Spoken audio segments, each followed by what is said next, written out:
and welcome to the City Council. Today is October 10th. As you can see, Mayor Kathy is not here this evening. He's at another meeting. Perhaps he will be back later on. Not sure. In the meantime, I will, as Mayor Pro Tem, continue. Before we stand for the Pledge of Allegiance, I'd like to have, as we stand, a moment of silence for the 58 people that passed away in the Las Vegas massacre, as well as the 500 injured and all of the families that have to endure both.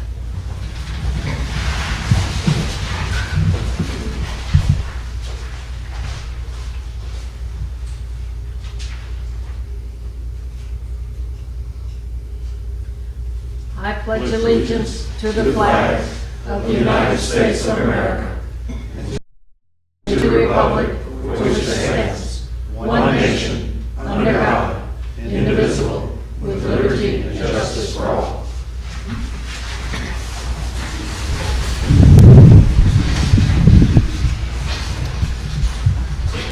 Adrian, would you do roll call, please? Mr. McLaughlin. Here. Ms. Albrecht. Here. Mayor Kathy. Mr. Wallace. Here. Mr. Putnam. Here. I have no comments. Council? None.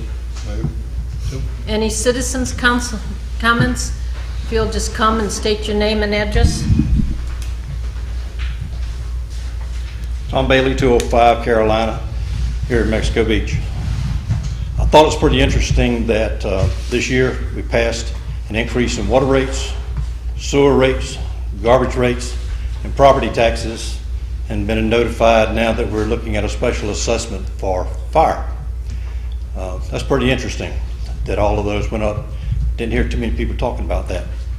I also have one concern in my neighborhood. I don't think the code officer's been around very much lately. I see temporary sheds, temporary covers that have been blown apart by recent windstorms. 4 and 5 boats parked in the yard, commercial equipment parked in yard, people parking on the right-of-way, and one particular commercial business operating on the right-of-way in my neighborhood. So I'd appreciate if y'all get code out there, take a look around my neighborhood. Thank you. Thank you. Anybody else?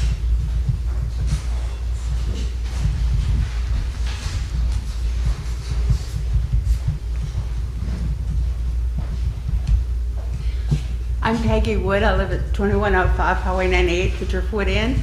And this weekend, the 14th, is the 18th Art and Wine Festival. We'd like to invite all the city council to come to our wine festival and all of the people in the town. We'd love for everybody to come out. Looks like it's going to be a good show. Thank you. Thank you. Anybody? You will have comments before the adoption of those ordinances. We will Public comment. We will have public comment under each ordinance, yes. Anybody else? Consent agenda for the minutes of September 26th. Before I continue, I do have one comment. If Mel interrupts, he's not being rude. I told him that if Al's not here and I'm Mayor Pro Tem, please correct me if I'm forgetting something or misstepping. So he's not rude. So far, so good. Okay, thanks. So any additions or corrections for the minutes of September 26th? Not here. Consensus is no. No. We have 2 scheduled appearances. Dewberry, Jeff Britton. Good evening, Jeff Britton with Dewberry Preble Rish. Going to run through our monthly project updates here. First item up is the grant cycle this year. We've been communicating with DEP. They're not sure if there's going to be an open grant cycle for FERDAP grants this year. Last year, projects weren't funded. This year, they're concerned they're not going to have funds for it either. But if they do, the current project selected to be submitted is the pavilion at Parker Park. All right.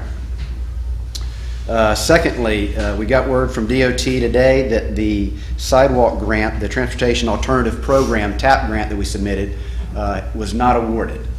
We finished ranked 5th in Bay County, but DOT only awarded 3 projects for Bay County. Ours was not one of them. So we'll prepare that and do some work behind the scenes and resubmit it next cycle. Alternate water source. I spoke with our driller. They'll be on site at the beginning of next week for the 72-hour drawdown test that we talked about last meeting. Should be completed by next week, and then the water sampling will be the only thing that needs to be done from there. The canal, the additive, the curb was installed, and the additional asphalt work associated with that has been completed. So the canal project is now 100% complete. It's in its warranty phase. Farmdale utility review. The utility plans have been reviewed that the developer submitted. Plan to have them back to them by now, but they're actually going back tomorrow instead of earlier this week. So with that, I'll answer any questions if anyone has any. What about, and do you need to say anything about the sand bypass? Kind of skipped over that. I don't know if it was accidental or on purpose because you don't have anything to add. There's not too much to add. We had a call with them last week talking about the scope. There's still some questions on exactly what's in scope, what's out of scope. We had a call to kind of resolve that. We've got to get some more information into Mel so he can push that back to DEP. So.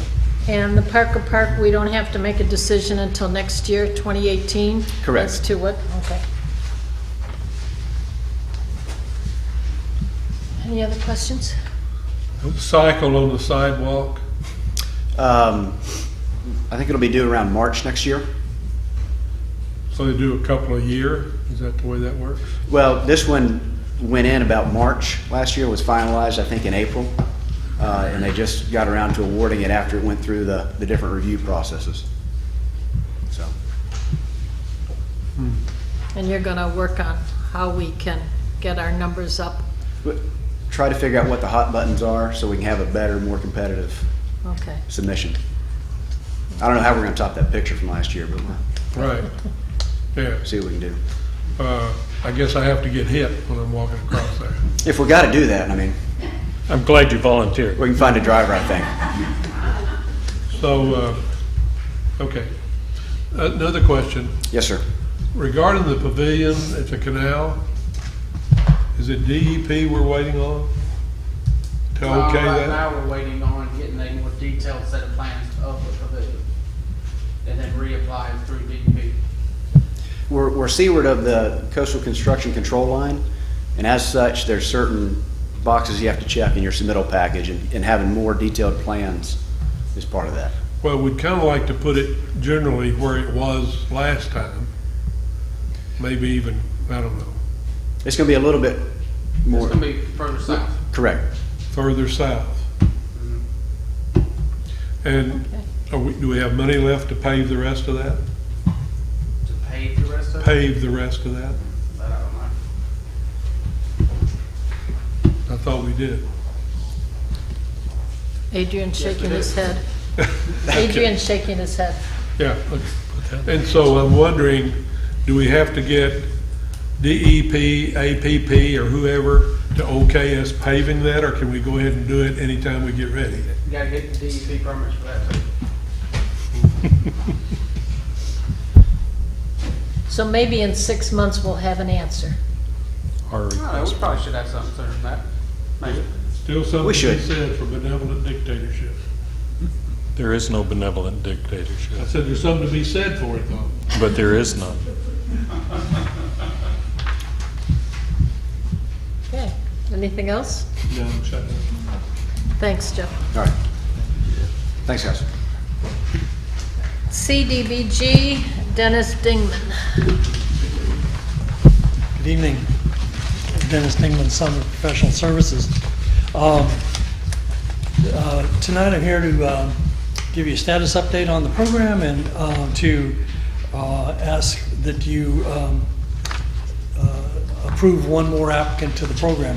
Before I start though, last time I was here I had hinted that I thought that there might be a need to maybe look at the city's housing assistance plan, and I'd do a workshop with you. Well, that opportunity, if you will, fell through, so that's why I didn't set up a workshop for that. So far, we have 9 homes that we have to rehabilitate or replace under the program. So far, we have completed 6. We will have 2 more completed by the end of this month. And tonight, there is one more applicant that I would like you all to approve. Before I read her information, I do want to mention that once I give you her name and address and all, one of the requirements is that you let me know whether or not you're related to her in a familiar way, because if any of you are, then of course you can't vote. You have to abstain from voting to allow her into the program. But the applicant is Ms. Tasha, and on the last page of this package that I provided, in yellow, Ms. Tasha Tarleton. She is at 105 Pinewood Drive, and that's at 815 North 15th Street, which is, of course, Rustic Sands. And she does qualify. It's a single mother and a son, and it would be the replacement of a mobile home. So, again, as I say, she does qualify. This makes our last applicant. I might mention that we had some other applicants. We had a lot of applicants to this program, but for one reason or another, they fell out. One person, I think I mentioned this before, one person didn't want a new house. They wanted us to fix up a house that, of course, we could never bring up to code. So it's a voluntary program. We couldn't help that individual. Another person was required to show title on their property. They could never come up with a title. Therefore, we couldn't prove that they had ownership of it. So they fell out. We had another person who received an inheritance, and she kindly said, let the city help someone else. I later called her back, and it turns out that that inheritance wasn't as much, and she wanted to come back into the program, but before she could fill out the application, she sold her home and moved out of town. So we've had a number of different changes in the program. However, Ms. Tasha Tarleton is a qualified applicant, and so I would ask that she be accepted into the program. So at this point, before any motions and votes, are there any questions on where the program is, or do you have any questions about the program that I can answer? Anybody in council? Guess not. Okay. You're doing a good job. We don't have any questions. Wow, thank you. So there would be 2 recommendations. One would be to disclose if you have a business or familial relationship with Ms. Tasha Tarleton at, what was the address? It was 105. 105 Pinewood Drive. Bill? No. I have none. No. Okay. Then the second would be to adopt the attached applicant list dated October 10th, and I shouldn't make the motion for you. That should be your.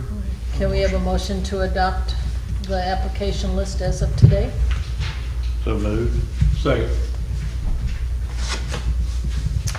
Let's call the roll. Mr. McLaughlin? Yes. Ms. Albrecht? Yes. Mr. Wallace? Yes. Mr. Putnam? Yes. Thank you very much. I do want to mention the hurricanes have just put a strain on construction in general. All phases of construction, all facets of construction. So we've spoken to the agency and said, look, if the government, because of its actions, is going to cause this program to be delayed, which is beyond the control of the city, is that okay? And they said, absolutely. So we have one agency, FEMA, that affects other agencies. Sure. And they understand that. So we hope that that's not the case, but just to let you know, we're trying to think ahead because obviously we want to make sure that the city is whole through this entire process. Great. Thank you very much. Thank you. tonight we have 4 ordinances for first reading. The first ordinance, 685, is also a public hearing. Can we have a motion to read by title only? Motion to read by title only. Second.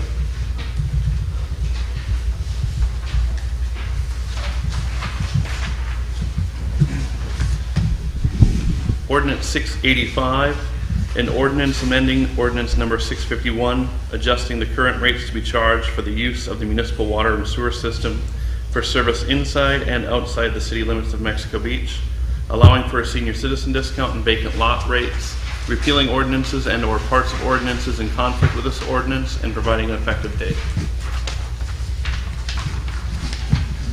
Council, any council discussion? We'll start with council and then we'll go to public discussion. I think in a letter I had, I think, not this one,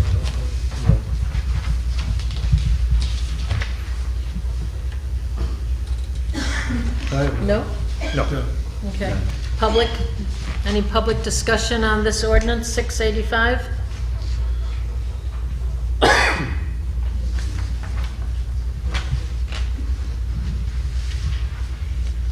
So this would be finished for the first reading. The next ordinance is 686, and if we can have a motion to read by title only. So moved. And Second. this also is a public hearing. Ordinance number 686, an ordinance reestablishing a sanitation service in the city of Mexico Beach, prescribing certain user fee charges imposed for the purpose of funding said service, providing collection practices, amending and replacing ordinance number 643, and repealing any parts of ordinances in conflict therewith, providing penalties for violations thereof, and providing an effective date. Any council additions, suggestions? There was a question that came from a letter I had. I'll ask Bill if you don't mind. We had, and I know the reasons, we had struck some items for utilizing the landfill transfer station over in Gulf County. And the question came in reference where we struck the public dropping, the tree limbs and so forth at our station here in town, which also was contractors. Is there a reason that our public, our citizens, individual citizens, if I took a few limbs off my palm tree and didn't want to wait for a week and a half to be picked up, that we could not bring them to your place of living? Or is that a problem?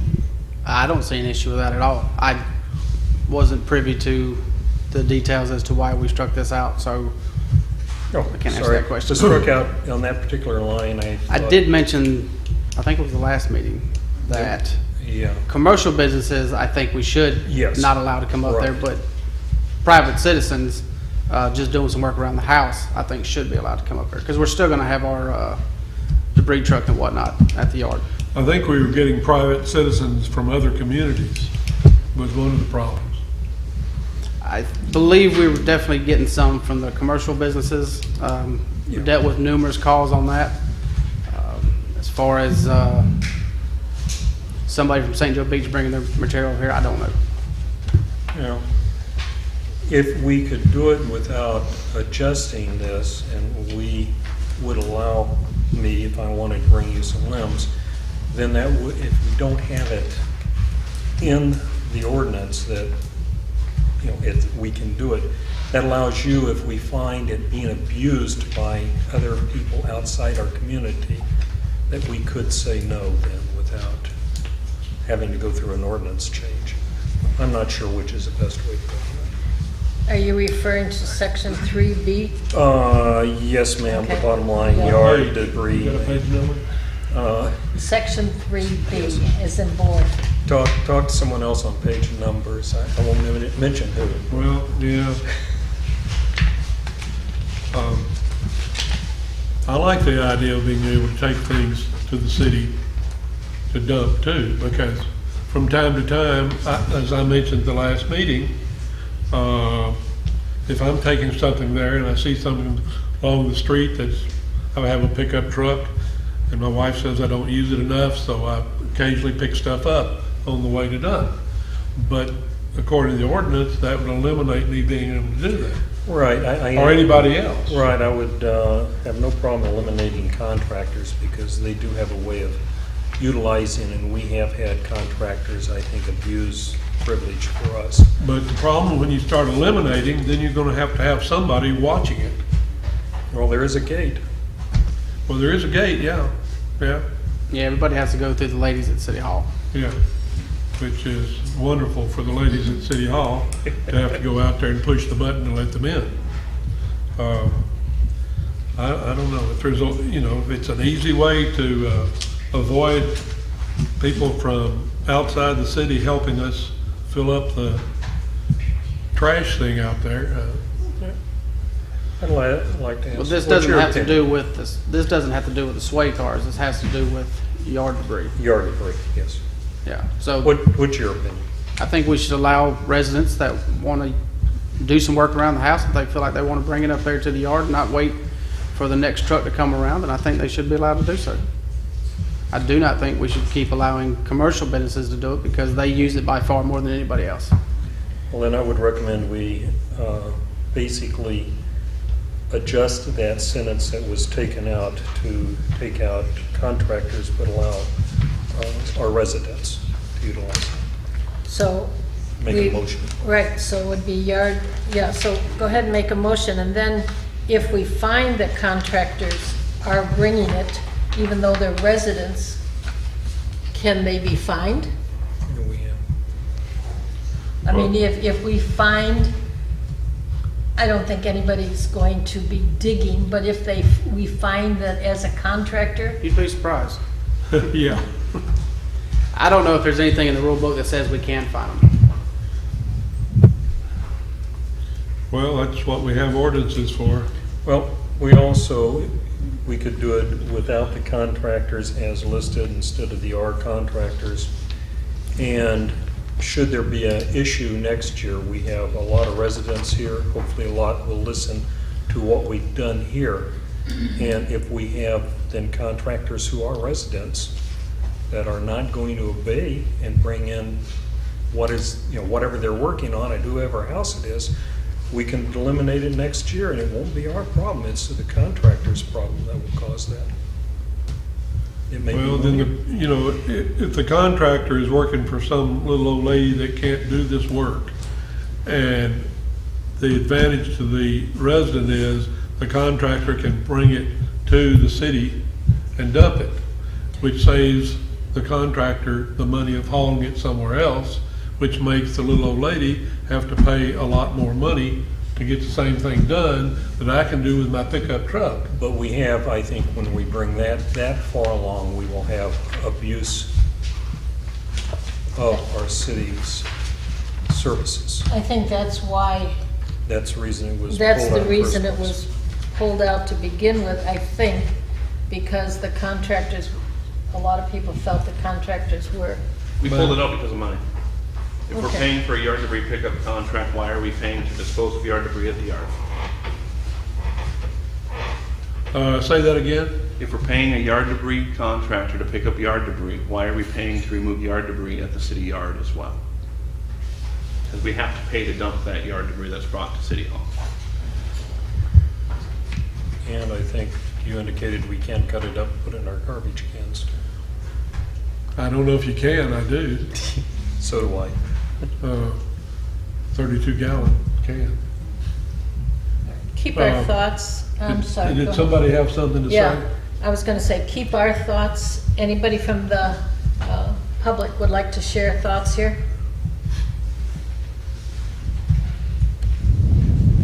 Tandy Castro, 4087.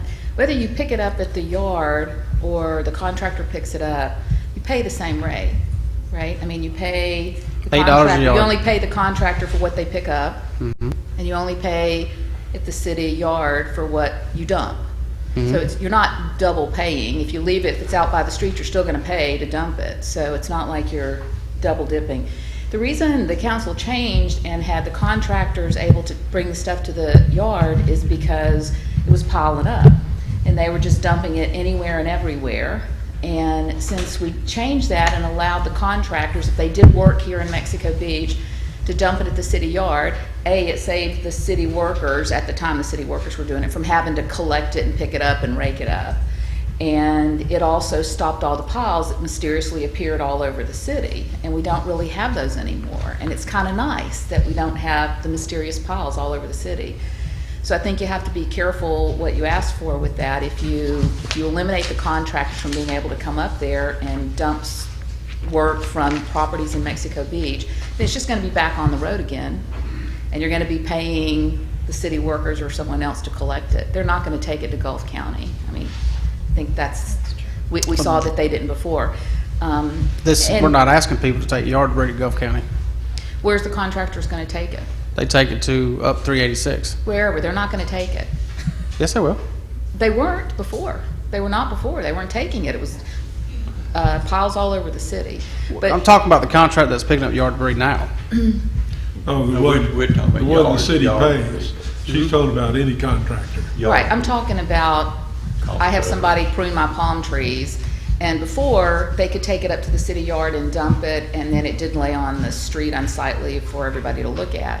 But now you're gonna take that away, they're gonna dump it on the street, even though the ordinance says that they're not supposed to, they're supposed to haul it off. They weren't before, and they're not gonna do it now. I don't know why we think that behavior's gonna change. The other thing is, it used to be when you dumped at the city yard, you had to show your driver's license.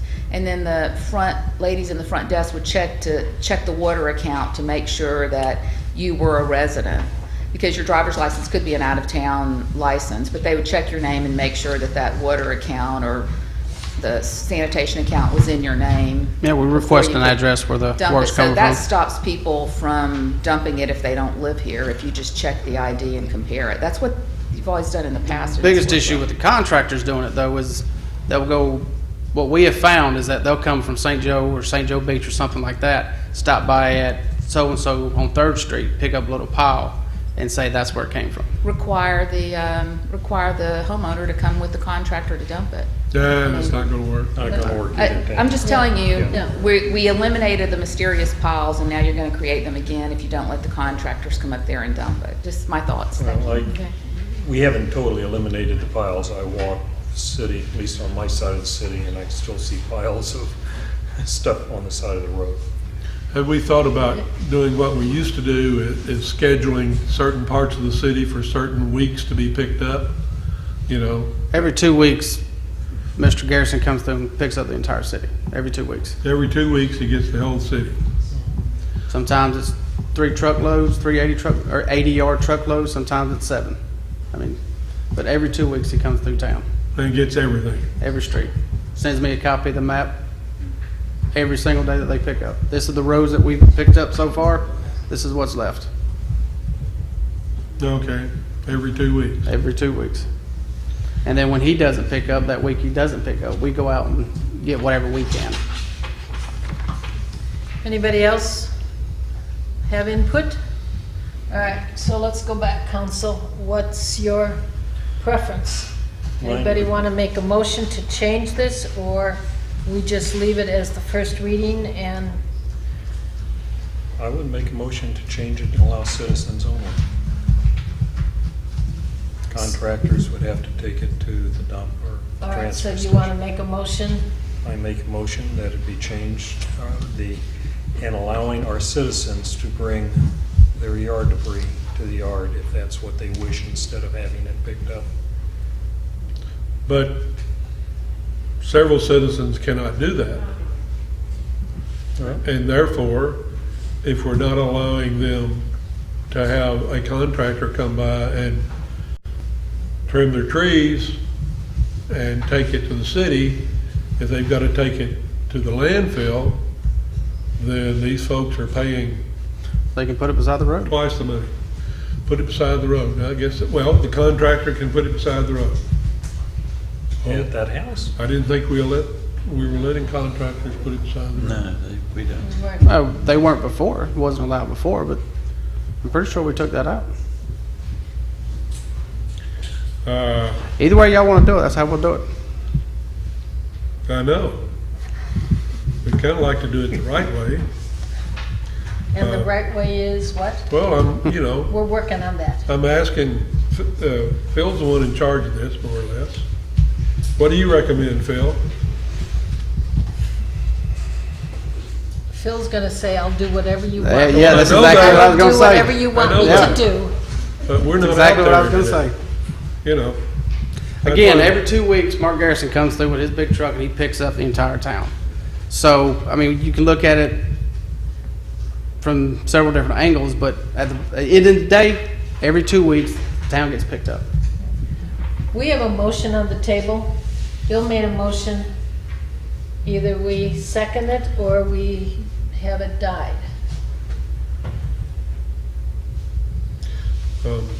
I'm not sure, I don't want to think about this a little bit more. It can always Can be we raised table at the next meeting. Right, okay.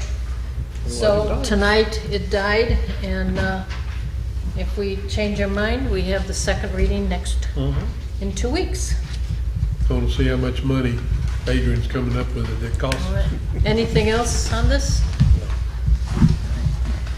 All right, ordinance 687. This is not officially a public hearing, however, we will discuss it at council and then open it up to the public. A motion to read by title only. So moved. Second.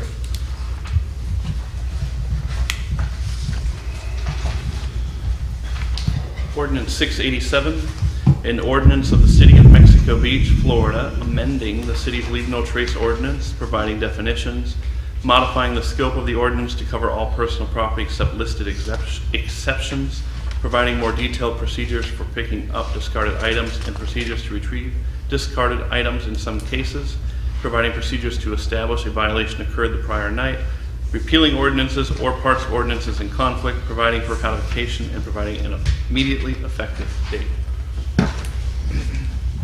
Council discussion. We've been No, over and over. no, I'm no. okay. Okay, all right. I'm going to share, because I was not at the last meeting. And even though you know my feelings by now, I'm sure, but I'll let you know again.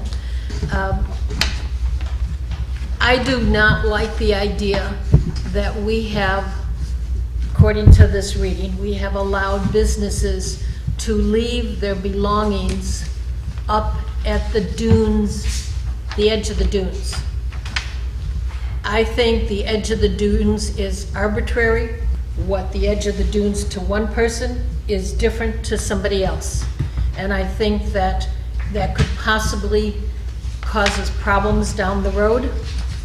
I also feel that the original Leave No Trace was partly to protect our dunes, not just to have our beach looking pristine, but to protect our dunes. And I think that if we are allowing businesses to use the dunes as the backstop, we're not protecting the dunes. I also thought of something mainly because citizens sent an email, and I do appreciate them because you think of things that I certainly don't think of, and it makes my wheels in my head start moving again. How many items, we said that there's, we don't have a cap on how many items, for instance, whether we have cabanas or boats or whatever, we don't have a cap. So a business could have as many as they want stored on the beach 24/7. I'm not sure that that's what we're looking at. I would wonder if we need to put a cap on how many, or when they go for a permit each year, indicate this is how many I will have, and if it changes year after year, that's up between the city administrator and the business. So those were just my thoughts. I know that it's been talked about over and over again. I was not at the last meeting, so I just wanted to share my thoughts. Okay. I'll comment on one of your thoughts, if you don't mind. Please. Personal opinion is that if there's a cap on what would be allowed to be left, that should be part of what the vendor ordinance is, because we're talking about vendors and the fact they're allowed to leave or not leave items in reference to the Okay. not part of the leave The no leave no trace. trace, you're correct, okay, you're correct. I kind of talked about both at the same time, and I shouldn't have. I'll comment on the Tour of the Dunes, and I asked this question to Mel, and we referenced Panama City, what they do, and I think we said they tried it.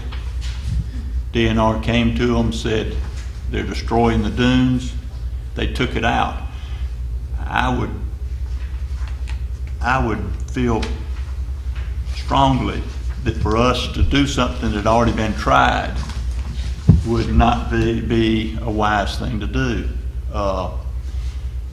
And I think Linda's right, Tour of the Dunes, when I see the surf come up, the people that stay here, I walk down the beach, and to them the Tour of the Dunes is whatever it takes to get on that dune to get out of the water, and it's on the dunes and everything. But if it's, the main thing, if it's destroying the dunes, then, and it's been tested and rescinded, I don't know why we would think that it was okay. So I don't like the Tour of the Dunes either. You know, we learn from everybody's mistakes and pluses, and I agree with you. If Panama City, we know we're not like Panama City, however, we're all in a beach area. And so we do have a common thread there, so. Well, I'd like to push for a beach patrol person, especially during the busy times of the year here. That would be a friendly beach patrol person. And in that case, this beach patrol person could also more or less watch the vendors and explain to the vendors, this goes there, that goes there. I think we've made a mistake not having someone on the beach every day to make sure everyone does what we want them to do and doesn't do what we don't want them to do. Occasionally, since I have grandkids that are college kids, you know, they don't want to come here anymore because we're too careful about drinking on the beach. Well, that's good. Nothing wrong with that. But I think a patrol person doesn't have to have the ability to arrest someone, but could report someone, you know, if they get crossways with them. But most of the time, this person would be able to explain situations to the residents. I just think it's a fantastic idea, even though it's my idea, that we have somebody on the beach every day. Now, we can get help from other people in the community from helping offset the cost. Other organizations are capable of doing that. I think that's another topic. Well, it is, but it also that comes. we need to talk about. I But let's agree. talk about what we have in black and white right now. In terms of, is anybody else, how about the public? What's your feeling on this? What are your, but we're talking about the dunes. Is that the next ordinance? Okay. Well, come on, speak up there, Mel. Okay, hold on, Tom. Okay, so leave no trace is okay. No, I didn't say that. I like leave no trace, which I voted against, and I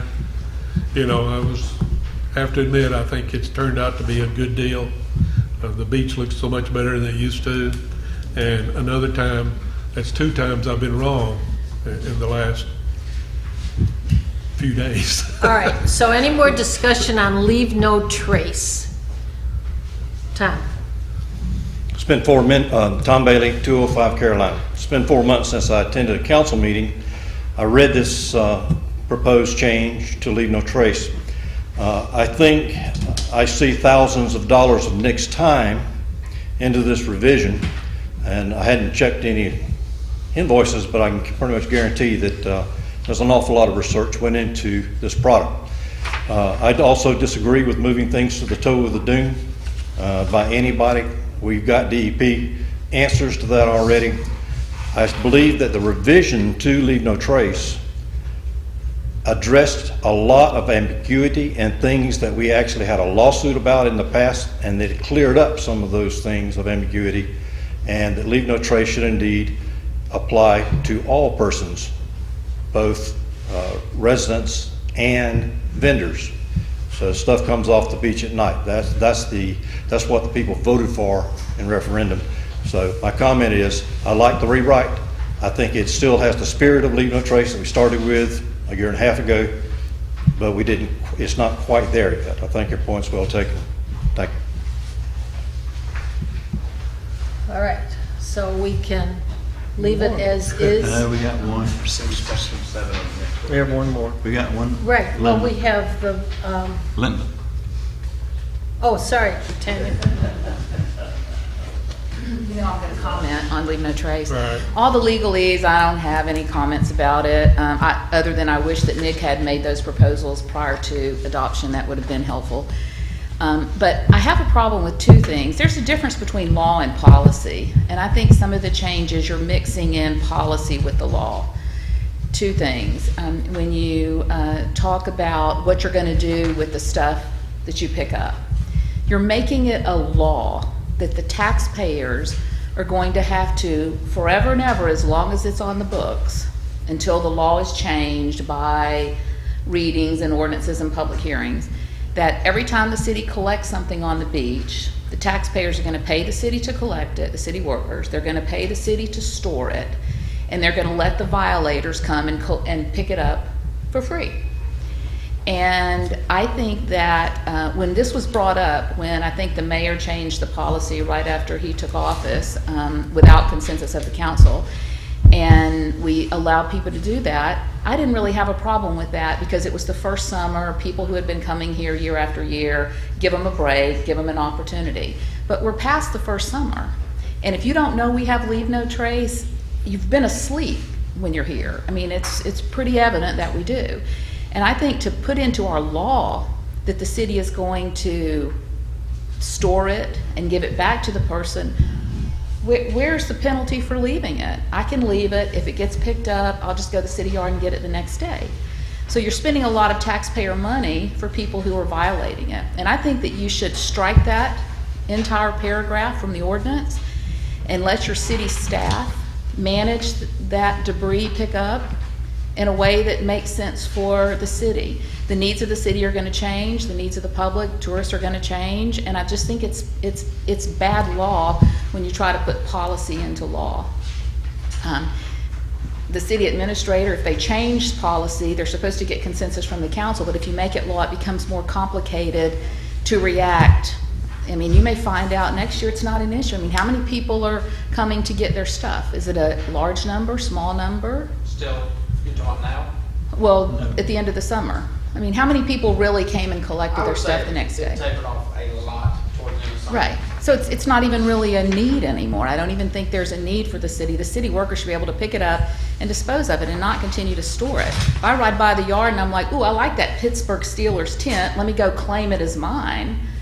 I don't have to prove it's mine. I can just say, oh, I left the tent down there and you're going to give it to me. The whole policy just doesn't make sense. But I get why we did it the first summer. I would just ask you to really just take that out and let your city staff do their job. The other piece is, again, policy, and it's enforcement policy. If Chief Kelly advertised when he was going to run radar and catch speeders, he would never catch them. If you're going to put up a sign and say, oh, we're going to be running radar on 7th Street from this time to this time. Again, you've got policy in the law where you're telling people you're not going to collect it at night. You're only going to collect it the next morning. And yeah, if we see a violation, and I think the title of the ordinance says it provides clarity or something around enforcing it if it's left at night. No, it doesn't. It doesn't provide any clarity. It just says, if we catch you, we can get you. But there's no city employees here after 7 p.m. who's going to catch anybody. So again, you're tying your city staff's hand with enforcement. you're telling the public when you're going to pick it up, so they're just going to leave it down there all night because they know you're not going to pick it up till the next morning, and if they can't get back down there before you pick it up, they're going to go to the city yard and get it. It makes absolutely no sense. You're setting the ordinance up for failure. So I would ask you to strike those two items out of the ordinance. That's enforcement, and that should be up to your city staff and the needs of the community and the needs of the public, depending on tourism and what they can and cannot do. Mel may retire and blow this popsicle stand tomorrow, and the next city administrator may want to try something different. He may want to, it doesn't get dark until 9:30 at night. He may want to run a crew this night, you know, before it gets dark, or you may want to run a crew and just surprise people. But when you put it into your law, you must follow that, and it must be followed forever and a day until the law changes. So I would just strongly encourage you to just strike those two items out of it. Other than that, I don't have any concerns with the changes. Thank you. Okay. I kind of doubt that you have many repeaters that we pick their stuff up and they come back 2 or 3 times and pick it up. Most of the time, I think that's enough trouble for a family to have to come back and pick it up. They're not likely to do that again, unless there's professional people that do that every day. And I don't think that happens very often. But it's not really, we can't really tell how much of an impact this has because, of course, we have school out in state now. People are here for the week, but typically our business is down quite a bit. And I think you're not going to be able to tell, because we have several people that come back here every year at the same time. And you're not going to really be able to tell the impact it's had until next year as to this situation. Anyway, that's it. Council, leave it as is, or any changes? I'm not ready to vote on this. I want to think Okay, about it. well, right, and we'll vote next time anyhow. This I is mean, just what's a read. another 4 or 5 months? That's right. Not much. All right, ordinance 688. Read by title only. So moved. So, Adrian? Ordinance number 688, an ordinance of the City of Mexico Beach, Florida, prohibiting businesses from operating on the beach without a beach vendor permit, providing an exception for businesses meeting specified conditions, providing definitions, providing beach vending permit approval process, providing permissible locations for activities conducted under a beach vending permit, providing permissible activities under a beach vending permit, providing a limited exception to leave no trace for holders of beach vending permits, repealing ordinances or parts of ordinances in conflict, providing for codification, and providing an effective date. Discussion. You know my feeling. Okay, I'm ready. It's going to Okay. it's going to be section 7 that you guys have been discussing. Okay. Thank you. I guess, I think back, and I said this at the last meeting, 6 or 7 meetings ago, we voted 5-0 to set a September 30th date, which I thought was pretty nice of us to do, to get rid of the wooden chairs. And I think in all the discussion, and now I find out this throws out the September 30th date. I don't know if I was asleep, didn't hear it, or whatever, but I never heard that. And the reason, you know, I'm all for any vendor that follows rules to do business here. The reason that we set that September 30th date, in my opinion, was that those heavy chairs created a reason to have vehicles on the beach, to have tractors on the beach, to move them and everything, that it wasn't about walking into them or getting hurt by them or whatever. It was to get them off the beach. And our job, to me, is to figure out, to carry out the will of the people and figure out how to preserve our beaches.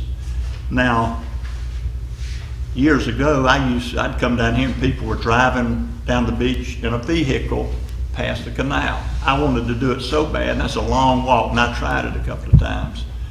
I bought a four-wheel drive vehicle and came back down here, and darn if they didn't shut it down.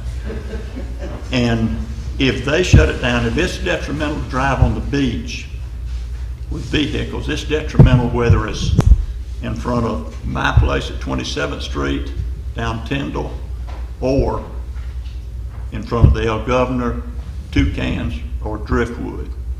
I think we lost sight of why we were trying to make it to where if you eliminate the chairs, then you start eliminating the need to drive on the beach. You can do it the old-fashioned way, pick the chairs up, they're not that heavy, and walk them to the beach and set them up. So I was, I'm not in favor. I don't want the September 30th date out of there. I want it left in there, and the big chairs go away. If this is allowed to go through, then you'll have the big chairs, and you think about this, I think there were 70-something chairs in front of the El Governor. I don't know how many would go in front of Driftwood if that happened. I don't know how many would go in front of Toucans if that happened. I don't know how many sheds would go there. I don't know how many jet skis would go there.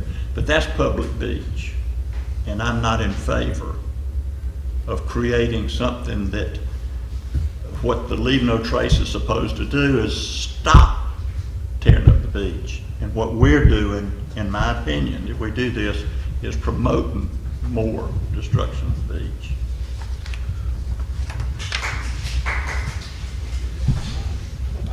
Bill or Jerry, anything? So we had 2 people applaud. So, Out of all this bunch, nobody else has got anything to say about this? I do. Okay. Okay. I actually will say something before it gets Okay. opened up. It came I'm this impressed. way.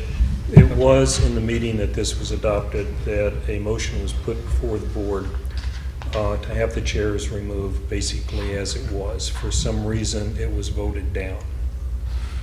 It was determined that that was a no.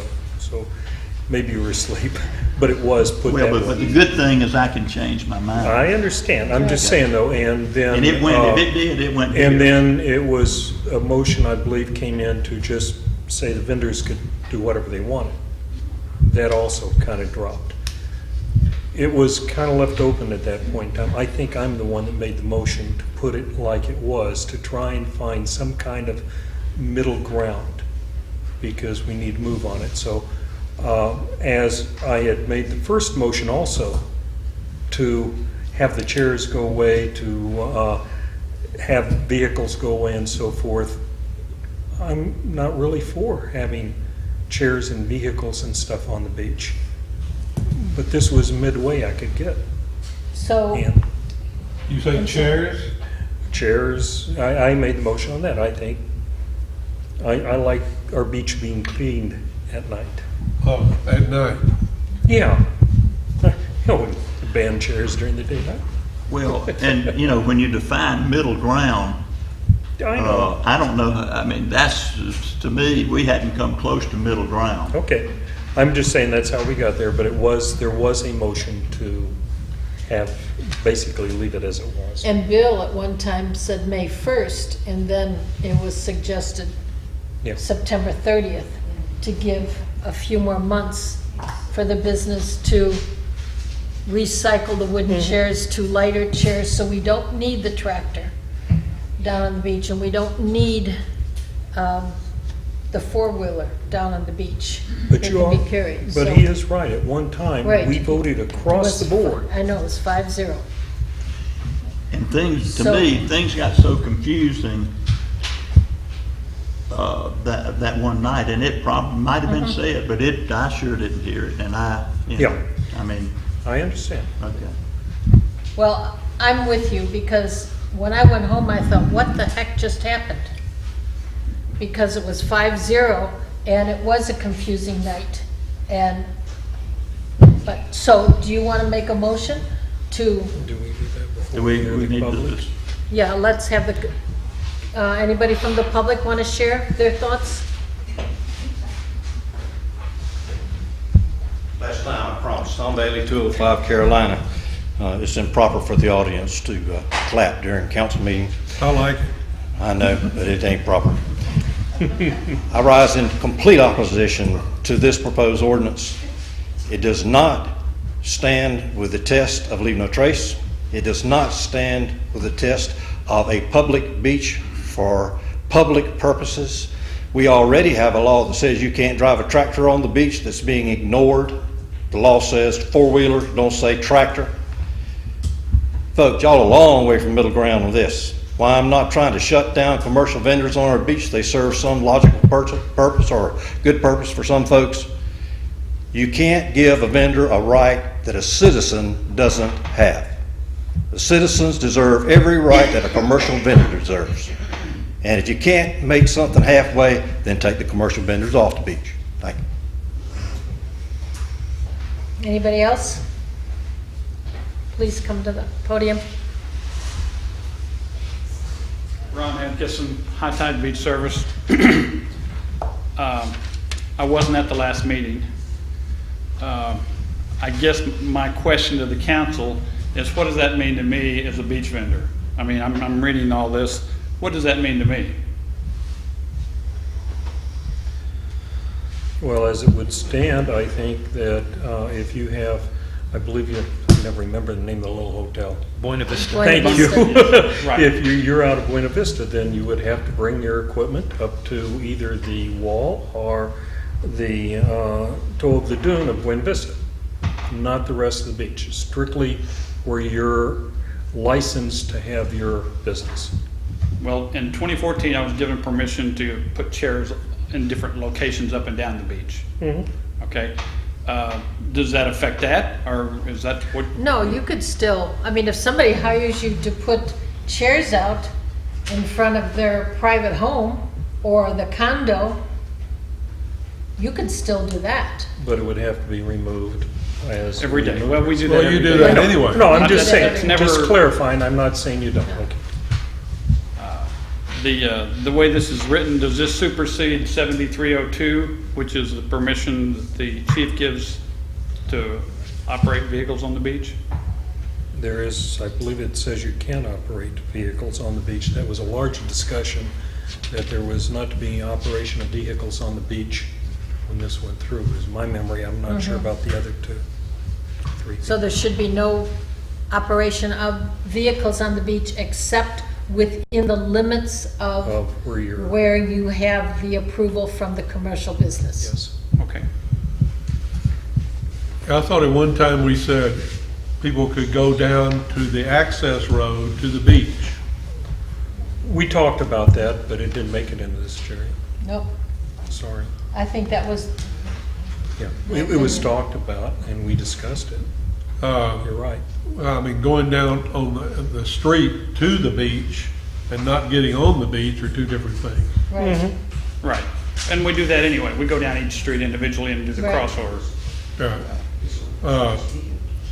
You know, But I'd asked for permission to go down to the crossover and go to wherever we were going to.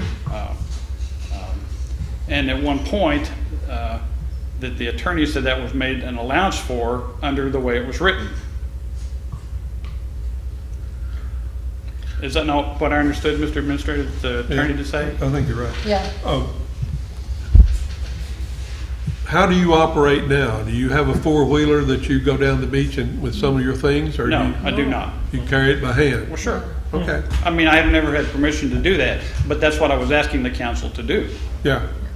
I think one of the problems is, not unless we're with you, one of my problems I would have with that after thinking about it and after we've talked, on one side of our city, that's very easy to do because we have easy accesses to the beach. But if I called you to set something up on the east side of the beach, basically you have very little ways to get to it other than from Port St. Joe, driving your vehicle up to, say, 7th Street to put my product there. And if I made the law that allowed you, whether you would do it or not, the next vendor coming in could. And we have to make it in such a point that would cover, I think, all of our vendors and not discriminate from one or the Well, other. you've already made it specific to certain points anyway. Why could you not make it specific from Toucans back west? I mean, you've already said it's, It wasn't brought up in that language. It was the beach. So a lot of your business is individual homes. it's all individual. Okay, it's all individual homes on either side of 98? Yes, I mean, they tell me where they're gonna access the beach, and that's where Right. we put up the chairs. Okay, all right. Okay, so you're not using any kind of four-wheeler or anything, you're just walking it down there? No. Walking it down. And then I you're mean, walking it out at the end of the day Absolutely. and taking it back the next day if they've so rented? Right, we do that on a weekly basis for a lot of people. 95-degree day, you'll see them out there walking. Well, you know, Same thing. Well, that's okay, and I agreed to do that, but what I was getting at was, if it's okay for somebody to run four-wheelers on the beach, then no, I There- agree, yeah. If it's okay It's for not one, it's supposed to be okay done. for all. Right. that's my contention, and that's what I'd like to see. Yeah, at one time, there was discussion about allowing him and others to access each finger street and access the beach and then come directly back. But it got to be, well, where do you draw the line? How many vendors will want to do that? It could be more than just Mr. Atkinson wanting to do it. So then they clarified it that a beach vendor permit can only be obtained by someone who has a relationship with a neighboring commercial business. So that means everything was tied to that particular business then. And so you're not discriminating because you're allowed to do what Mr. Vasquez is doing in that he accesses the beach closest to where he operates. You can access the beach closer to Buena Vista. If someone gets permit for the driftwood, they'll access the beach next to the driftwood. And so that's not discriminating at all.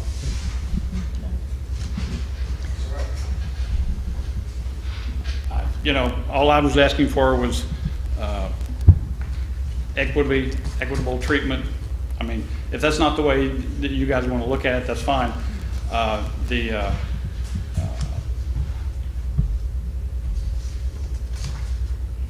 No, it should be the same for everyone. And if this ordinance, when we get this thing settled, it's the same for everybody.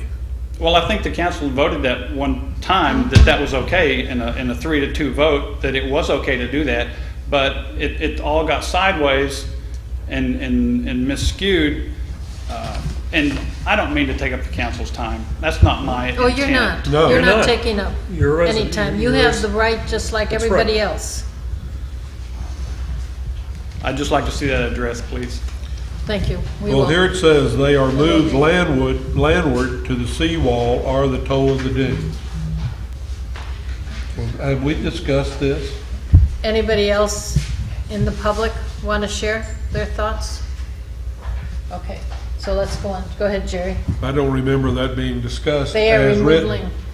At the last meeting, when there was so much going on that I was here, that was a month ago. Yeah. That was, I remember that, and that's the meeting I got home and thought, what the heck just happened? Most of us did. Because there was so much discussion and this and this and this that I take responsibility on my part that I was just dumbfounded that evening, overload on whatever. But do you want to make a motion to change this? We can do that and then have an, is that how we do it, Adrian and Mel, and then have another reading? If if the council votes to change any of this tonight, then we would have another first reading? I'm not for voting on this tonight. I know it's been going on for 6 months, but. We don't. No, we I don't mean wouldn't to vote anyway. on it. Oh, I'm just saying, I don't like it, put it that way. okay, I'm just saying, do we want to add any rewording? Maybe I said it in a different way. Well, it doesn't make any difference because the attorney's gonna change our words. If we get what we want done, then we'll have the attorney, which costs us $1 or $2, to rewrite it. But I mean, we've got to do that because there's other attorneys that don't like the way we do things, so we've got to be real particular about this. At the September 12th meeting, is the one you're talking about, there were 3 motions made. The first one was to leave section 7 as written, which had the 30 days, all of that in it, and that failed 2-3. The next motion made was to exempt beach vendors from leave no trace entirely. That failed 2-3. The final motion was to allow beach vendors to leave their chairs on the beach as long as the items were pulled back to the toe of the dune or seawall. That passed 3-2. And, you know, when you get more information though, I mean, we voted 3-2, and again, I'll go back to toe of the dunes, it destroys the beach. Why in the world would we not do that? Why? I don't understand. Well, if you want to change, we can change the rewording of this Or put back 7 as it was. and then have it, the new writing, ready for next week. How do we do that, Mel and Adrian? Well, this is normally the meeting in which our attorney attends, but he's on Right. vacation. Right. So he'll be at our meeting in a couple of weeks. So you're saying the best thing is just to do nothing tonight? Well, and if you wait- have, he wouldn't be able to work on it because he's on vacation. Oh, okay. Well, about the only Anyway. thing you could do tonight, I think, as far as he looking at it, is we voted to put chapter 7 or section 7 in as it was written, whatever that last time it was in, September 12th, which is what, as he wrote it anyway, so I would expect he would at least bless it. Can you read it again? That September 12th? I don't have what it was before because that Okay. motion failed. There was a motion to leave it as written that meeting. That motion failed and it became this. It contained the fact that stuff would be It had removed, September 30th in it. had the September 30th, had the chairs would be given until, was it first, what did we end up, first of the year, September whatever it was? 30. No, September 30, yeah, basically a year from that time frame. I can't read what it said. So I was just going to say, can we, I don't know if we need to make a motion, or can we make a suggestion that Nick go back and look at what he had written, indicating the September 30th, indicating everything off the beach, and that, Personal feeling, I think we'd have to make a motion and say that's what we wanted done. right, Otherwise, it just, Okay. discussion keeps on going right. and going. Mel, Adrian, go ahead. Section 7 read, booths, stalls, and storage boxes used by a holder of a beach vending permit to conduct business or store items are exempt from the city's leave no trace requirements. In addition, until 11:59 p.m. on September 30th, 2018, it will not be a violation of the leave no trace ordinance for a holder of a beach vending permit to leave chairs and loungers overnight on the portion of the beach covered by his or her beach vending permit, including wooden platform-style chairs and loungers. That's what it read before. Okay. What did that, we voted on that? We took That was it the out. Voted five. to leave it as that, and that failed. Well, yeah. And then the next motion was to exempt, and the one after that was to put number What's 2 in in. it? That's the- Toe of the dunes. So does somebody want to, I make a motion, we go back to the September 12th version. go ahead. Let, Let her speak. I yeah, don't know what you guys have on September 12th, but what you have right now is the beach vendors can leave their stuff at the toe of the dunes. If you don't want that, you just take out section 7. Right. Somebody makes a motion, you take out section 7, there's nothing for Nick to look at. You're not rewording it, you just take it out. And you don't have to go back to anything. If you, that's all that 7 does, is allows them to store that stuff at the toe of the dunes. And if you're not gonna allow it, you just pull it out. But everybody has the toe of the dunes, not everybody has a seawall. It's the same thing. It says the seawall or the toe of the dune. So just take out section 7. There's nothing for Nick to review. You just eliminate it and do it tonight. But if no one has a seawall, what do? Take it out completely? yeah. that's why you're at commercial business, because you're supposed to, it's always been you have to take it to the commercial business location. That's why you had to operate out of commercial business. So in the back. You got a hand? Okay, you want to come on up?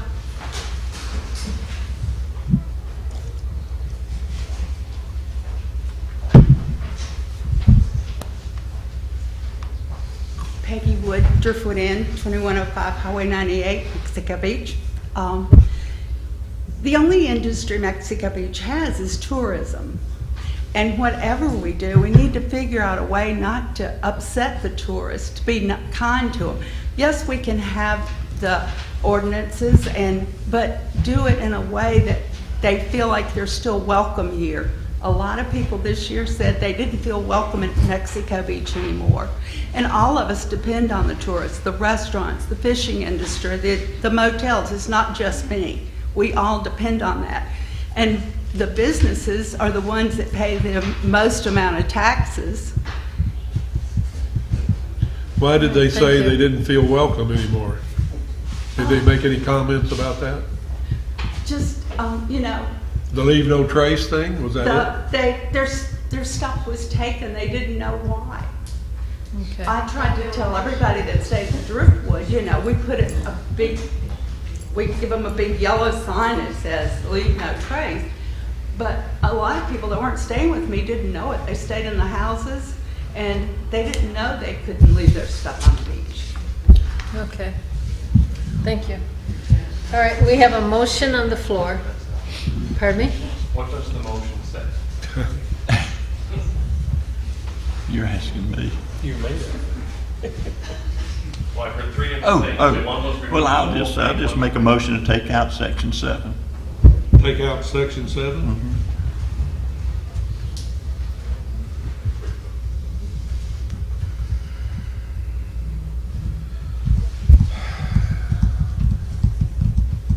All of section 7? Do we have a second? I'll second. All right, discussion before we At least vote. it's in front of us. Well, we're just letting anybody do whatever they want to do then. No, No, no. no. No, you're being very restricted, because leave no trace says it has to be removed, Jerry. It's not leaving them do whatever they want. Removing section 7 does not provide vendors an exemption from leave no trace. They have to comply like restaurants. That's what removal of section 7 would do.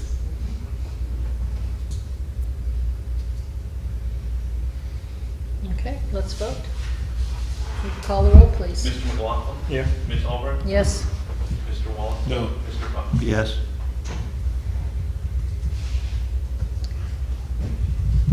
So we will have first reading on this next. Second. Is this a big enough situation? Do we have to, will it be second or first? I was under the impression sometimes When it's a change. that if you change was big enough, you had to do a first reading over again. I don't know. I'm asking. You can make some minor changes between the first and the second reading. Is this would this be considered minor? I don't think so. I don't think so either. I don't either. So, I think we need to. yeah, so we would have first reading Yeah. next meeting. Okay. 24th, yes, the next, okay.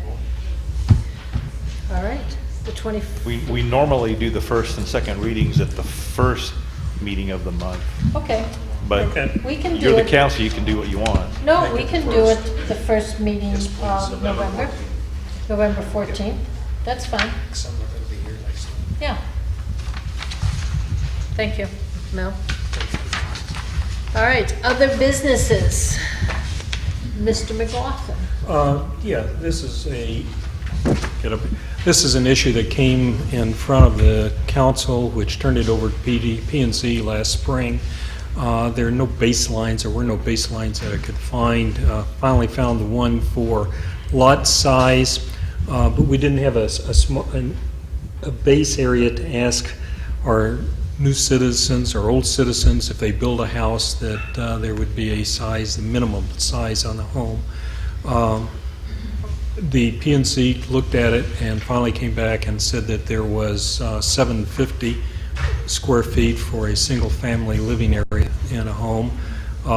Curious enough, in one of the meetings when it was brought up, both the mayor and our head of our building department had said, oh, it's in there at 750. And I asked Bo to look at it. He said, you're right, it's not in the current one. It was probably in one of the previous LDRs.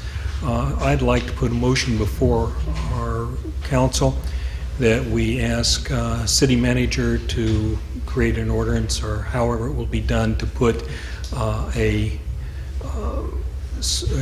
lower rate or a minimal living space in our LDR for any home built here of $750. That's in accordance to what P&Z recommended. I know I had received a letter from at least one individual who didn't want any at all, but I think even on a baseline, I'm more on having a baseline to work from versus trying to stop things from happening.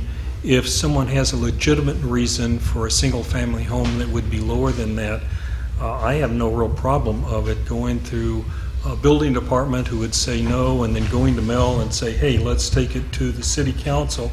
And if they've got a good reason to go below 750, then, we look at it and do what's best for our citizens. But I think it's best for our citizens all overall if someone walks in and says, I want to build a home and I want to do it 500 square feet, that the building department says, well, our minimal limit is 750, and then go from there. So I propose that we put in our LDR that the minimal living space for a single-family home should be 750 square feet. That'd be heating and air conditioned. Right. Heating and air conditioning, yeah. But you're saying there could be some exceptions. I think there's exceptions on everything. Well, They have to come in front of us. There's no reason, I don't think there's nothing in there that's like a zoning ordinance that if we need a little extra space and, it's not there. But correct me if I'm wrong, Mel, I believe if someone wants to bring something like that in front of us, they have a right, don't they? Certainly. They have a right, but we don't have to agree with them. We don't have to agree with them. I think 750 is good. Well, I live in 620, and I like my 620. That's and great. I've ridden around, I rode, after we talked about this, I rode around, and, it's a shame this came up because of garage doors and metal buildings. It isn't, to me, that's what makes us kind of a different community, is the different styles. And in Mexico Beach, it's expensive to live here. Like I said, I like my 600 and something square feet. Well, we wouldn't require you to move if we passed it. Thank you. But if he keeps up, he may. But, I'd hate for somebody, though, to want to build something 650 or 680 or whatever and get turned down because they didn't meet the 750. If it looked right, there's a lot of houses that are small houses that look good. And that's the reason I wanted to make sure that I said that if there is a good reason, and even if there's not a good reason, they just want it, they can come to Mel and ask it to be brought in front of us. Well, in that case, there's no need to pass an ordinance that says 750. It's either 750 or else, or 500 or 400. I watch this show occasionally about the tiny houses, and so I can see somebody building a 300 square foot house, and it may cost $60,000, but I don't think it's going to do anything to help the people around that area. It's not going to help their property values any. I saw a couple of hands. Feel free to come on up, Lisa.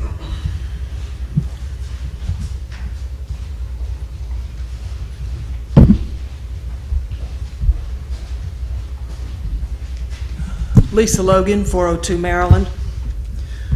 I've weighed in on this before, but I did the research, what I could do very quickly, and I accessed records from Realty, records going back to 2000, how many houses in town less than 750 square feet had been sold, and then I cross-referenced that with the Bay County tax rolls to see how many of those were still on the books legally under 750. I'm talking heated and aired, not porches, all that. We have at least 15 houses under 750 square feet, and because the tax rolls didn't give me the information I needed, we have as many as 50. That's counting townhomes and condominiums, because a number of those are under 750. but you've got at least 15, maybe as many as 50.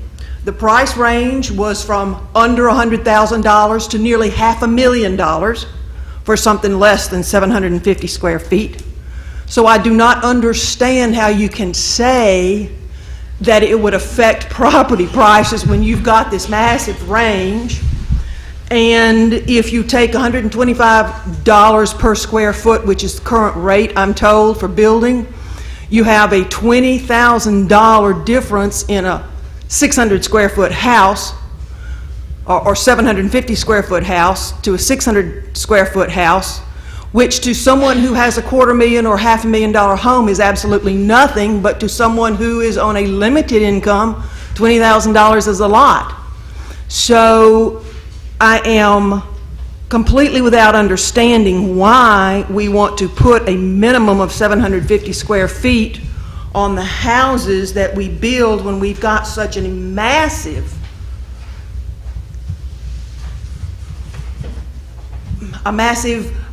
difference in the architecture that we already have here. Then to suddenly come along and limit that seems very odd to me. I thought the purpose when y'all first started talking about minimum house size was actually to restrict the funky little garage house combinations that we were all so upset about. And your way of doing that seemed to be to limit the house size. But I think you really need to rethink this because you have alternatives. If the original problem was to not have a garage where you lived, then eliminate that and say you can't store any vehicles where you live. But don't use minimum house size to say that's how we're going to stop people doing this house-garage combination. Because we've already got a town that's got a lot of these little houses, and not only do you just throw them into automatic non-compliance, but you prohibit a large section of people who can afford a tiny house. So go back to your original purpose and think about what that was. There are other ways to stop people from living in a garage or storing a garage in their house just because it's a small size. Thank you. Thank you. Tanya? Florida League of City offers a class on writing good law, and I took that class, and one of the laws that they used as an example was minimum home size. And that law fails as much as it's successful to legal challenge, and here's why. If you just pick an arbitrary number, 750 sounds good, let's go with 750, that's an arbitrary number. Laws are supposed to benefit the public, and you can't really justify, if your law is, if you're saying that you're going to implement a minimum lot size because you want to protect surrounding property values, then if you make 750 the minimum for every lot in the city, then you've just contradicted the benefit of your law. Because on this side of town, you have lots that are little, very small postage stamp lots. In residential low density, you have lots that, like on First Street, some of those are a half acre or larger. So you're applying the same standard to all lots. So when you have just an arbitrary number and then you apply it across the board, it's not going to hold up the legal challenge. I don't know if a minimum lot size is right, a minimum home size is right for our city, but I understand Mr. Wallace's point about the tiny house craze, and certainly we don't want to become a village of tiny homes. But if you're going to implement a minimum home size, then look at what you have, base it on lot size. I think one of the things they were saying is if you base it on zoning categories like tourist residential, residential general, low density residential, because typically those lot sizes are common, and then you make your square footage minimums for each of those different based on the lot size, then it's no longer arbitrary. It makes sense, and you're now benefiting the public. So whatever you do, I would say this, just taking a number and pulling it out of the air and saying it's 750, that's arbitrary, and you really need to look at, as Lisa did, look at the lot sizes and the sizes and do a little more research before you implement minimum lot size, and think about how it can't be the same across the board, or you've just contradicted what you're saying your benefit is. Thank you. Anybody else? Do we want to carry this over till next meeting, or do we want to? I don't care. Actually, I think I'd put a motion in front of the board that either has to be seconded or let die. Okay, so. Which you- is, well, I already had. that Okay. You want to make a motion that? I made the to- motion that it be, a minimum lot size be put into the LDR at 750. That had previously been done, and we took on a lot of You discussion. mean house size, don't you? House Oh, size. sorry, you're correct. Single-family home, not including a townhouse or, connected homes or anything like that. Second? Standalone. I kind of like the idea of, God, I hate to agree with her 2 times in one night, but that the lot size is important. And we still, I doubt that there's been, I'll bet there hasn't been any homes built, except maybe the trailer home with the boat inside of it, in the last 2 years that are even close to being 750. They're probably more like 1,500 or better. But they're on larger lots. All these new homes, if you've noticed, nearly all of them own larger lots. That's incorrect. Well, I've been incorrect before. But I like I think that's a good point, that maybe we should have a minimum square footage per lot size, or the ratio. Because some people may have a small lot that they want to sell. Okay, we have a motion on the floor. Is there a second to it? No second. So it died. No problem. And Jerry, your idea of having a varied house size based on the lot size, No, that's actually Ms. Castro's idea, but I kind of like looking into that. okay, so I do too. that's your homework. Yeah. Okay, Oh, all right. All right, that's the end of our major business, and now we have some department reports. Chief?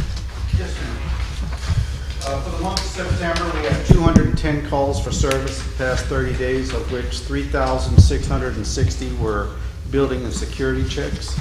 We had 3 suspicious person calls, 13 residential building alarms or business alarms, of which I believe 7 were the same residents, so we will be addressing that.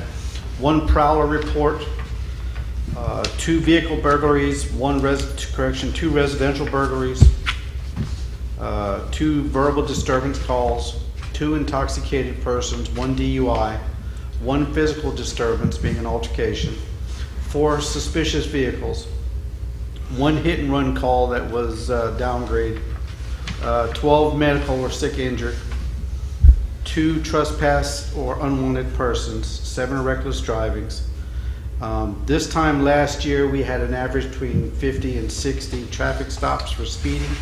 This time this year, we only had 26, so obviously the enforcement for the speed is working. And in reference to the statement earlier, in reference to me conducting traffic stops for the department, we do have a speed sign that comes into the city, and they still pass that at great speeds. So the majority of our traffic stops are right past where they blow past the noted speed sign. We had 4 accidents without injuries. We had 1 accident during the triathlon that was here. The young lady unfortunately was driving, made a left turn into the oncoming gentleman on the bicycle, and the bicycle went over the top of the vehicle. So the bicyclist had the right of way. She was turning into the oncoming, and the oncoming was a bicyclist. He did sustain some injury. I believe he got some sutures to the top of his earlobe, but all in all, he couldn't wait to get back on his bike and continue going. 7 reckless drivings and 2 of the unwanted or trespassings. Both of those subjects were identified and moved on about their way. Over the last couple of weeks, we have had reports of multiple burglaries and thefts in the city. We are working on some information with some other agencies, but I do ask the citizens of Mexico Beach, lock up your items. We know it's a fishing town. Please don't leave your items outside of the house. We've had multiple incidents of firearms over the last 6 months that are being left unattended in people's vehicles. The doors are unlocked. The driver's window or passenger window is down, and a weapon is sitting right there in the armrest of the car. I had one citizen tell me that he has a concealed permit. So leaving it in your car with the window down and the door unlocked does not make you very retentive in controlling your firearm. So lock your stuff up. We do want this to be a Mayberry town, but it's not. This day and age with the people that we have that come through here, we do as best that we can with the enforcement. The citizens are very aware of what's going on. We receive lots of phone calls, so I do appreciate that. But as far as the speeding, that is down. But the thefts are up. But we are working with several other agencies, and we believe have some people that could be held accountable for these. But all in all, we're doing well. Thank you. Yes, ma'am. Any other comments here? Danny, how are you doing? I've been busy, but I'm You doing have good. been busy. In the last month, Mexico Beach Fire Rescue has made great progress in trying to become a professional fire department. We've started rebranding under Mexico Beach Fire Rescue instead of the confusion of ESU and volunteer. The service is the same, it'll actually improve, but people just have to understand they're not losing anything there.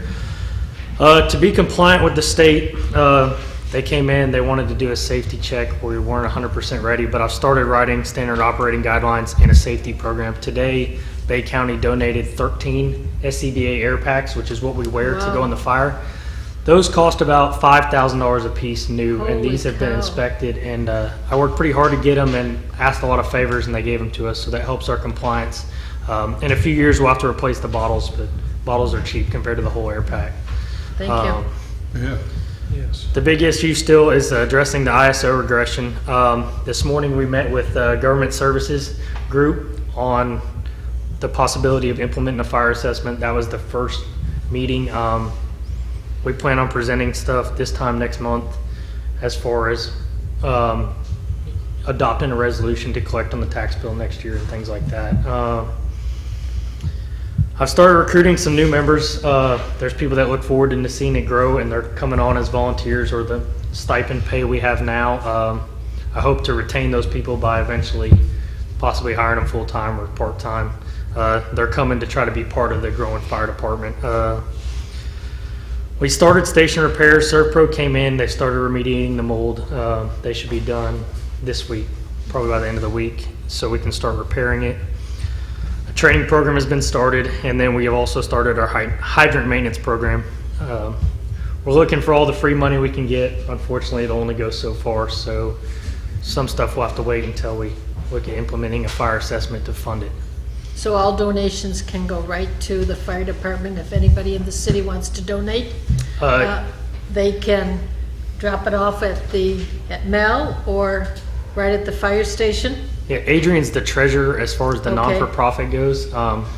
We're working on that, so he might be the best one to give All it to. right, so if anybody in the city wants to donate towards our fire department, which is in need, please write your checks or bring the cash over to Adrian at the office. Daniel, I have one question. I've had several people ask me about, they ride in communities and see these nice fire stations and they ask about grants, and I don't think they understand that they're pretty hard to get now. And could you talk a little bit about possibility or not possible? So we've applied for a numerous number of grants before I was here. Unfortunately, a lot of those are denied based on call volume and other things, and our city is small. We did get one for some smoke detectors. I just found out we got awarded. It's like 25 smoke detectors, which is something. We were denied the grant for gear. We were denied a grant for a new vehicle. And then there is a possibility of a safer grant for more personnel, but they don't look at fire departments that don't have full-time personnel already. They're looking to expand them, and we don't even have time. That would have had to get submitted before I was hired, and to fix the ISO regression, we're going to have to do a lot of things on our own, but I'm still looking at all grants, and like I said, I'm beg, borrowed, and steal from other fire departments trying to get some help here. So, and a lot of members from other departments are what are coming on to help us now. Unfortunately, none of them live in the city. And they don't give grants to build fire stations anymore, do they? FEMA does occasionally, but Bay County's been fighting them in a legal battle, so they're probably ahead of anyone else, and they're spending a lot of money. That's why the idea was just to fix the station now and try to look at stuff in the future. I would suggest every time you have something to say, whether we have different people here a lot of the time, that we talk about ISO and what it's going to mean to the individuals living in Mexico Beach if we can't do something in a positive manner fairly soon. So my understanding is from one insurance agent we met with so far, he said he currently has 8 companies that write Mexico Beach insurance policies. He said if we go to a 10, there will only be 2 that will write. Our understanding from him is that policies will essentially double or close to it. That's the closest number we can get. So the fire assessment is going to cost money. Preliminary numbers show it under $500 per resident, but the cost of insurance is so much higher than that that there's not a lot of other options, unfortunately. And that's what we're working on now, is trying to get you guys some hard numbers on what we need to do. And that's what she told us today, is preliminary numbers look like they'll be under $500 per resident. So, And the insurance companies that I've talked to, they're not going to tell you anything. no, the agents are the best. I mean, if you guys have a insurance agent you use, I would ask him, because he can run it. And you know, it's not good. And a lot of people say, well, ISO isn't used by some states. That's true, but ISO is used by 38 states, and Florida is one of those states. So I have heard some people come to me and say, well, ISO doesn't matter. And in some states that's true. Unfortunately, in Florida it does matter as far as your insurance rates. That doesn't make us a good or bad fire department, but what they're asking from us is just to have 4 certified guys on scene.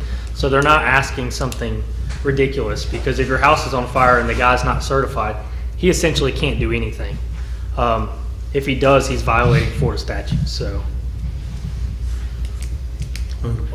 You have done tons of work since you've been on board, and right now I'm sure you feel it's a thankless job, but we all thank you, because without your knowledge and your go-to-iveness, who knows where we would be in a year. So thank you.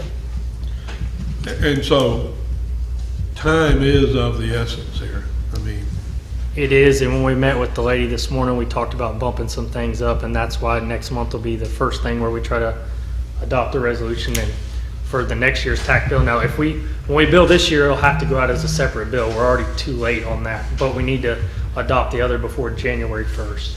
So Will we be able to get some specific information out to our residents prior to the resolution that would come in front of the board, so that they would know what's going on and costs and so forth? before the end of the year, Well, before we implement it, we have to send them a first-class notice. What we'd vote on this year would just be if we do vote for it, to be able to put it on the tax bill, which is the best way to collect.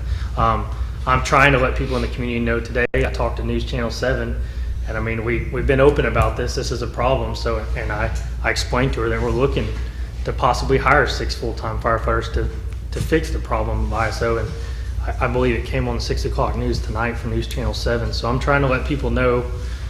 But before we implement the assessment, we'll send out first-class letters letting them know.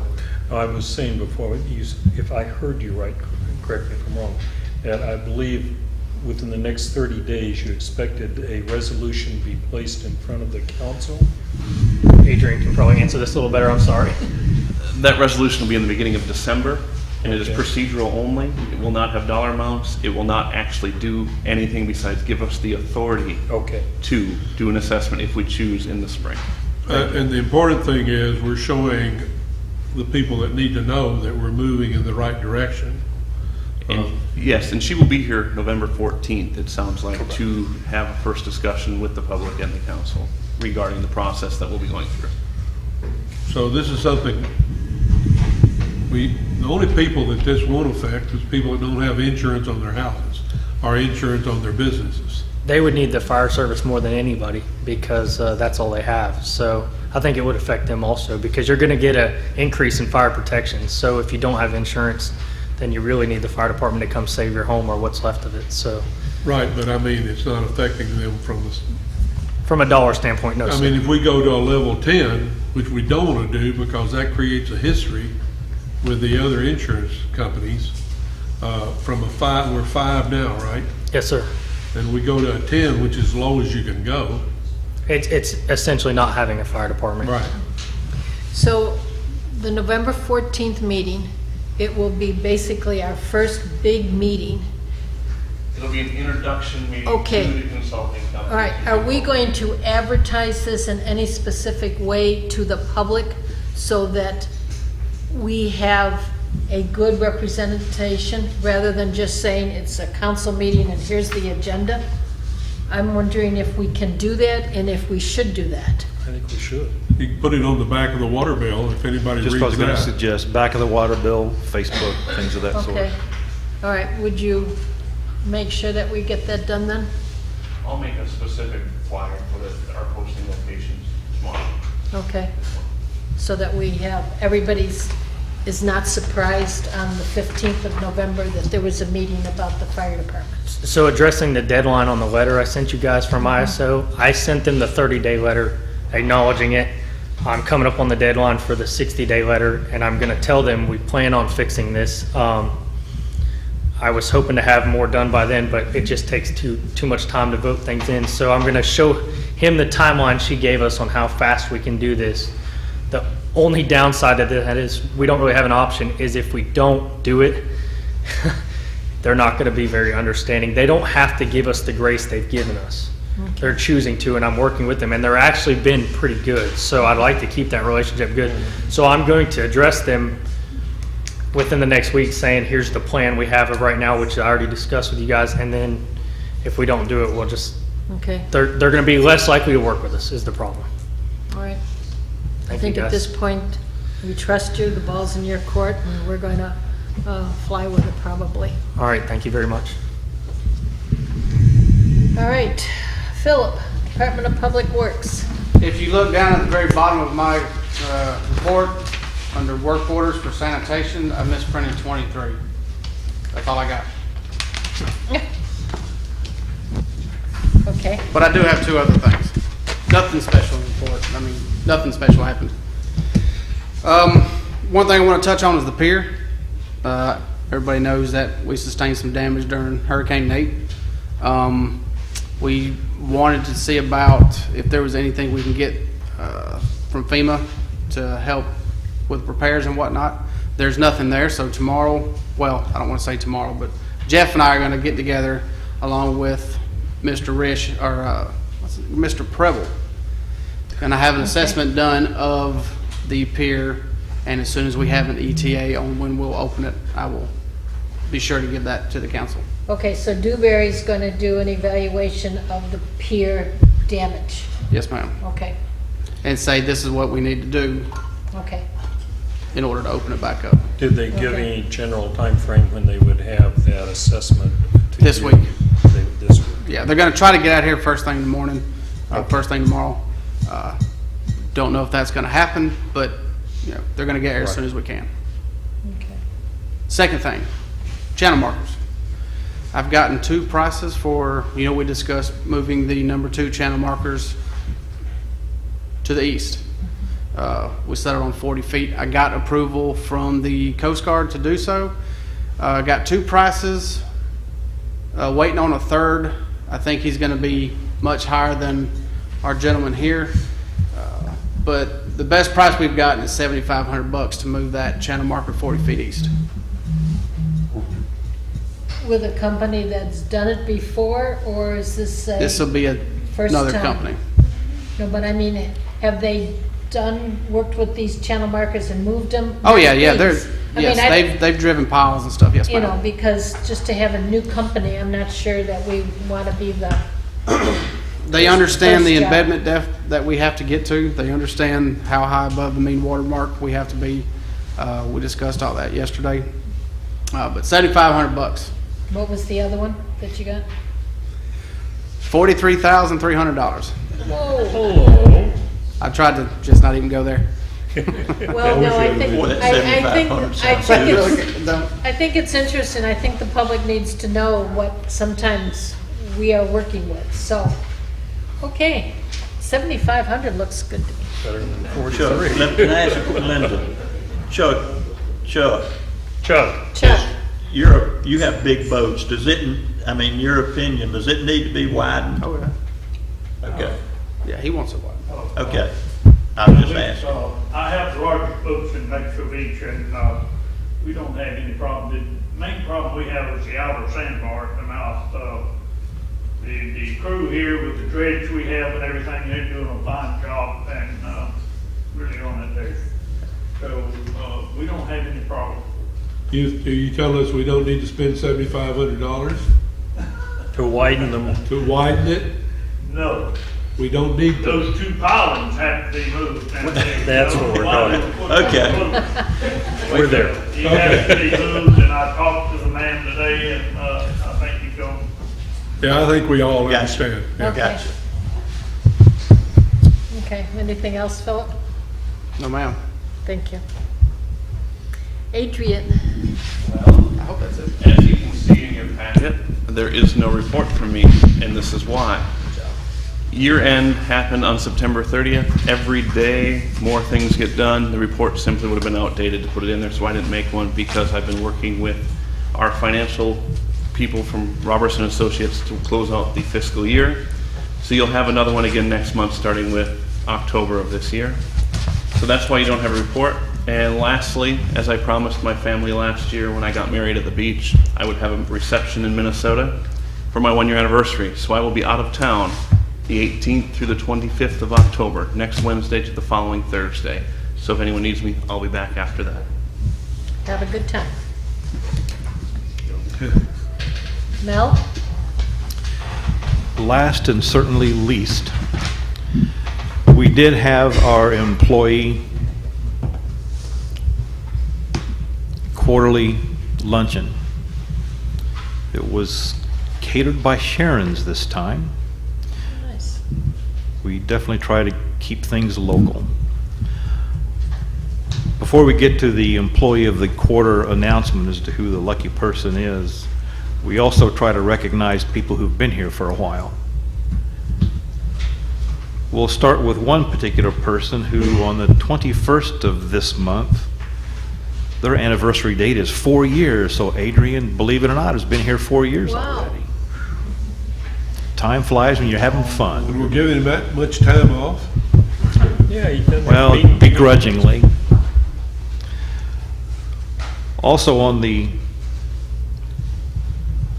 is past, September the 12th, Bill Nixon has been here 15 years. On the 24th of October, Troy Williams will have been here 17 years. It's been a while.